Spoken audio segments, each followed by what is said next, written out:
Okay, so we're going to be talking about how we've seen a bunch of flash flooding in recent weeks, causing to be put in danger positions and having to call 911. Hey, Kim, that's our guest for today. I need you to flip your camera over another way because I'm seeing you sideways right now, if you can.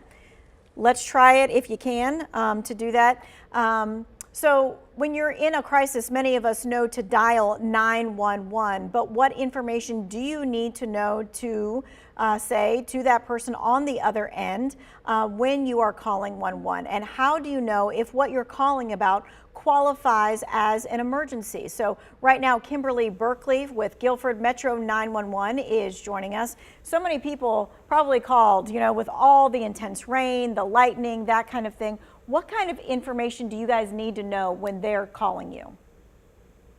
It's so important for the public to understand that their location and being aware of their surroundings is so important. So we can try to get resources to them as quickly as possible.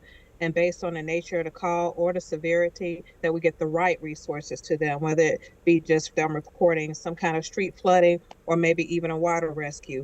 Location is so important. Yeah, I think they think that you know exactly where they are, and they'll say the street is flooded. So you have to really hone in on where you are. What kind of information do you need? Do you need an exact address, crossroads?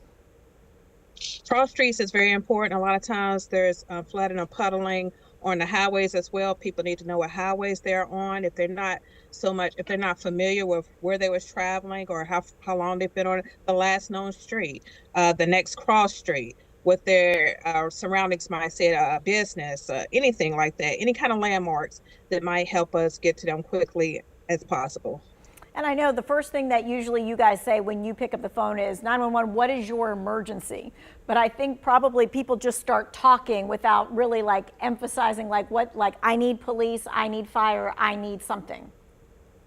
Absolutely. They're in the middle of emergency, and a lot of times people panic. And it's our job to try to just keep focus on where are you? Tell me exactly what happened. It's our job to try to get them back to where they need to be so we can get the information we need. And we understand that it's a very dire situation.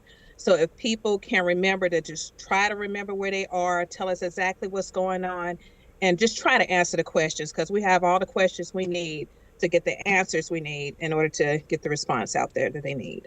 All right, so sometimes kids are the ones who are calling 911 and maybe they don't know exactly what their location is. How are the ways that 911 operators can help get that kind of location information from a kid? Oh man, we are very patient when it comes to children.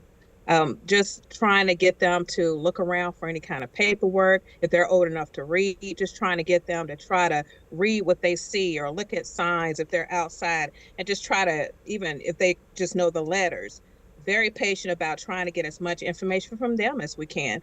We try to get it as simple as possible to looking at letters and numbers or just getting some names from them or whatever they can remember just to try to help them as much as we can. Whether what's the color of the house or the color of the car or what else are you seeing around that kind of thing? Absolutely. All right. So, ooh, we just lost her. There, you There it came goes back again. It did. All right. Hey, I wanted to see if we might be able to get one more question. I don't know if you can turn that around one more time because you're upside down.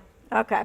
It looks like we're going to have a few issues there. We thank Kim for her time and her expertise. We are so thankful for the 911 operators. We appreciate you. Thank you. All right. If you missed any of this, maybe you want to send it to someone who is wondering, like, what do they ask when you call 911? It'll be in the Two Wants to Know section.